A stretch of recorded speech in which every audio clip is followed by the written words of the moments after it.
team. All she needed to do was be her average self and stay healthy. Well, unfortunately, in training for those trials, she suffered a torn right Achilles tendon, and that dream, that lifelong dream, was ripped from her grasp. Well, a day later, she said, I will be back. And guess what, y'all? She is back, and for the first time since 2024, she will compete the all-around at a U.S. championship. She is the ultimate story of determination and resiliency, and I'll tell you what, she is someone that all American sports fans can truly get behind. Love when John calls us y'all. But you are absolutely right, John. It is a great story to this point, and she's trying to make it better and better. That resiliency that she has shown and determined, because I remember that moment when she was injured. I mean, it was heartbreaking. It was absolutely heartbreaking, you know, and as y'all have said, like, there we go with the y'all. But as y'all have said, I firmly believe that she was going to be on that Olympic team. So the fact that she's back has me so excited for this quad. And she will get us underway here. It is day one of the competition. There are 2 days to this national championship for the women and the men, who kicked things off last night here in Phoenix. So over on uneven bars, getting those set right now. The thoughts right now, what do you think as an all-around now coming back that way here at Nationals? Well, you can just look in her eyes and see the intensity, and you can actually see her talking to herself. She told us she does a lot of positive affirmations. It's really good to just fill your head with anything positive so you don't think about how nervous you are. She's also talked about in the past how she wanted to have a lot of control over her competitions. And as she's gotten older, she's decided, you know what, it's time for me to let go, release that control, and just go with the flow. So it's been really exciting to see her growth as an athlete and as a person. And once again, I think that shows in her gymnastics as well. And hopefully that's something we'll see in a few moments. This is a big routine for her too, you guys. The uneven bar, she was a finalist at the last World Championships here, and somebody that the powers that be want to see this routine again on the team at the World Championships later this fall. Well, she has a huge start value, and that's an incredible asset for Team USA. So this routine right here is incredibly important for USA Gymnastics. Good combinations. Anytime athletes can connect skills, they actually increase their start value, making it even more difficult. That's a good thing. Something Skye does so well on this event is her flow. She's got good flow and good rhythm on this routine. Let's see if she can hold that to the dismount. Let's go, Skye Blakely, everybody. She's back. It looks incredibly easy for her. The way that she was able to finish her twist before her feet hit the mat, she made it look really easy, and guys, that's incredibly difficult. Part of the road of this comeback, the U.S. Classic a few weeks ago. She won bars and beam and gets things started the right way here. What I love about her release moves is how stretched her arms are when she catches the bar. You want to see the athletes have that extension before they re-grab, and she does a phenomenal job of that. Coach loves it. Crowd loves it.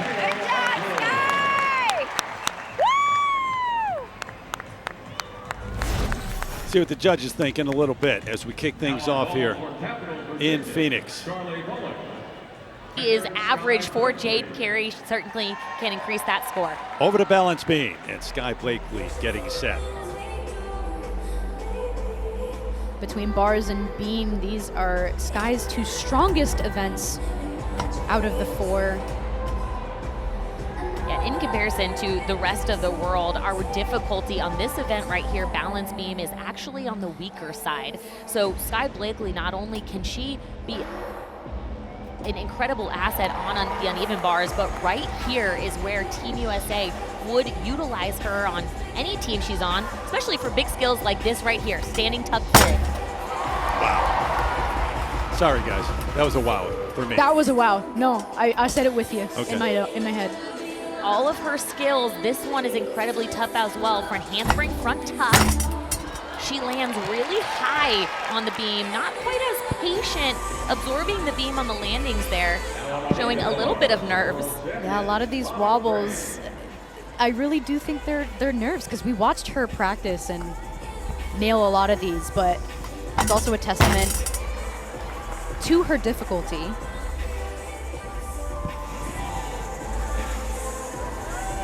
The key on beam is no hesitation. You got to go full out every single time. Looks like she's getting into her groove, finding her rhythm now.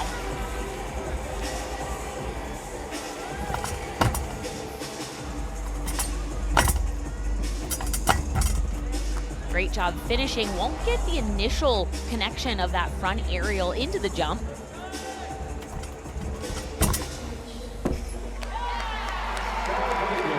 One of the high performance leads, Betty Aquino, said we need more difficulty in connections and to be able to stay on the beam to compete with those other countries. Skye Blakely can do that for Team USA. Here we've got that tuck full. See how right here she spots the beam. Unfortunately, just a little bit off, and it's 4 inches that you're working with. Look at her arms all the way through here.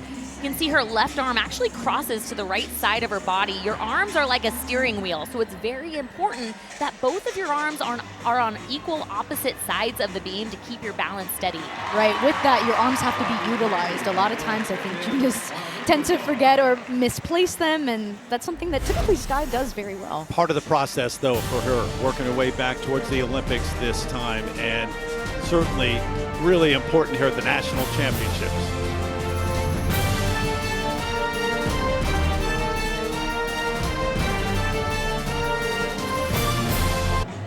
So the number for Skye Blakely, 7.55 execution, 13.75 for beam. Which, considering those big bobbles, that's a pretty good score for this event. And that's all because her difficulty is so high. So the execution... Possible on the 3 apparatus, excluding vault, to get a 9 in execution. Wait, right, yes. And it's really frustrating to see that because you can't win with execution. You got to do the big skills, and we've seen it for years, and I think we're going to keep seeing it. As Skye Blakely steps up, live look at her floor exercise routine now.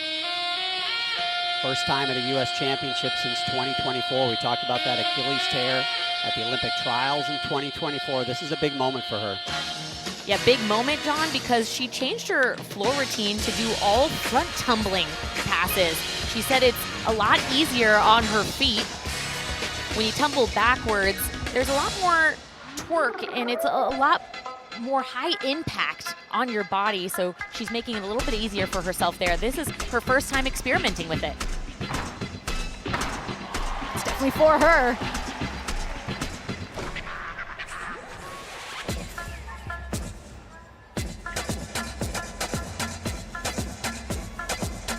But again, you notice those leaps, just how beautifully extended they are.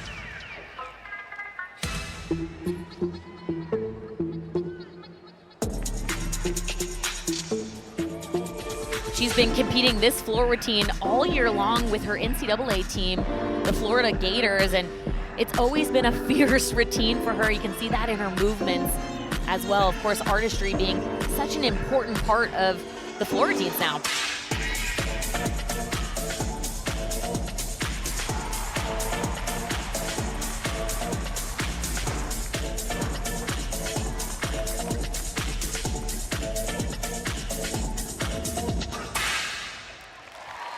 A little hiccup on that last pass, but overall, I mean, I think an experiment well done.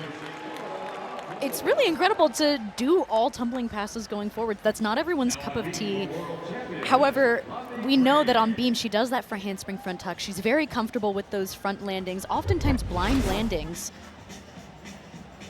You know, we're talking about air awareness with Jade Carey, but Skye Blakely should be in this conversation as well. Right here opens up just to connect to that jump, giving her a 10th bonus. Just beautiful. Yeah, great timing on her tumbling, but look at her leaps here. Not only are they 180, but they're over 180. Shouldn't be a deduction at all for those leap extensions. And with artistry being a really strong deduction that the judges can take, you can see right here, huge, sort of almost a leap out of bounds. It's going to be a challenge for Skye, though, to get that difficulty on floor if she keeps just front tumbling, to get that start value up to some of the best in the country, but still outstanding. Working her way back. First one on floor since that championships a couple of years ago.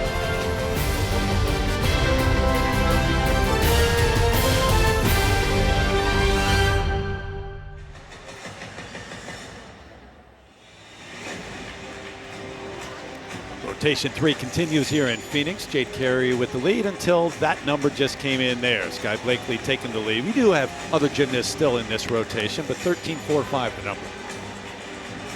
Short time ago, Altitude is starting to become really important as she gets a bit older.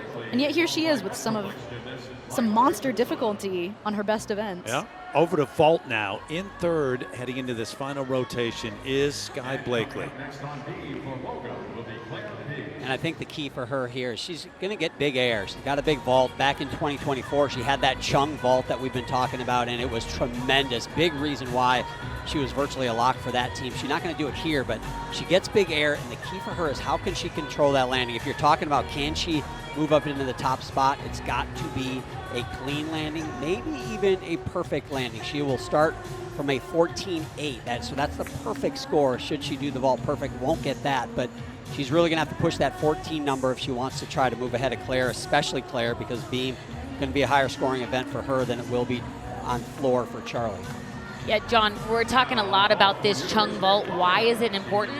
Well, the start value is 0.8 more. That's almost starting where everybody else has fallen. A fall is 1 point, so it's a really significant advantage in the overall score. Wow. Whoa. She knew exactly where she was in the air, John. That was great. That was fan. I could see the full twist in that too. That was a big vault. Watch how she waits to twist off the table. She pops, waits, now she twists. That really shows all of us that she's ready for another full twist, which is essentially called the Chung vault. We know that she's working towards that. We've seen her do it, and it is beautiful.